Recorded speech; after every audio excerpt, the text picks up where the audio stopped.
অত্যাচারিত নির্যাতিত নিষ্পেষিত হয়েছে।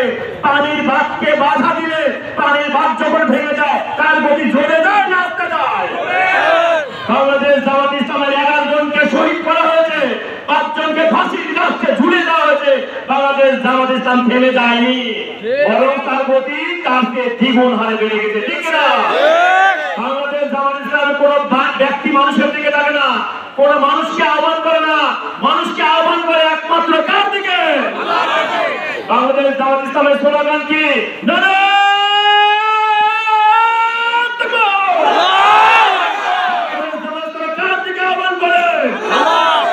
আমাদের দীর্ঘ 16 বছর অত্যাচারিত নির্যাতিত করে ফাঁসি দিয়ে আমাদের হত্যা করে গুম করে জেলে দিয়ে আমাদের গতিকে থামানো গেছে। আপনি যদি সত্যের পক্ষ না নেন আপনি মিথ্যার পক্ষ নিবেন। আপনি যদি সত্যকে সাক্ষ্য না দেন তাহলে আপনি মিথ্যা সাক্ষ্য দিচ্ছেন। আপনি যদি ন্যায়ের পক্ষ না নেন তাহলে আপনি অন্যায়ের পক্ষ নিচ্ছেন। ঠিক না? আগামী দিনে আপনারা সব দল দেখেছেন, নৌকা নাঙ্গল ধানেশী সব দল দেখেছে, সামনে হবে কোরআনের বাংলাদেশ। আমরা অনেক দলকে দেখেছি, আমরা আর কোন দল দেখতে চাই না। আমরা চাই সংসদে, রাষ্ট্রে, সমাজে, পরিবারে সব থেকে কোরআনের আইন হবে।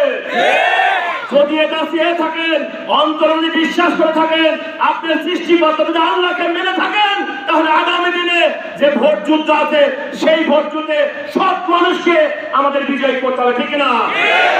বাংলাদেশ জামাত ইসলামের নমিনি পাবনা 5 আসনের কোরআনের হাফেজ, একটা ঐতিহ্যবাহী বাংলাদেশের মধ্যে শ্রেষ্ঠ প্রতিষ্ঠান দারুল আমান ট্রাস্ট পরিচালিত যে ইসলামী মাদ্রাসা, সেই মাদ্রাসার সুযোগ্য প্রিন্সিপাল, একেতে একজন শিক্ষিত মানুষ, একজন প্রিন্সিপাল, একজন আলেম দ্বীন, একজন হাফেজ। এই প্রার্থীর পক্ষে আমাদের রায় দেওয়া কি কঠিন না সহজ?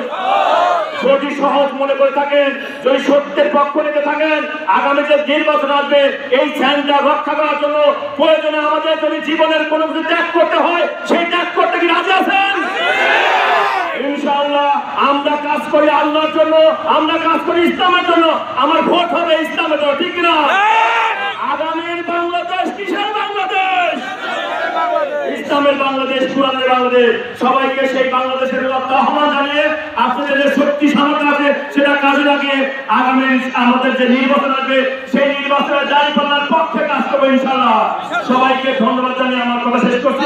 আসসালামু আলাইকুম।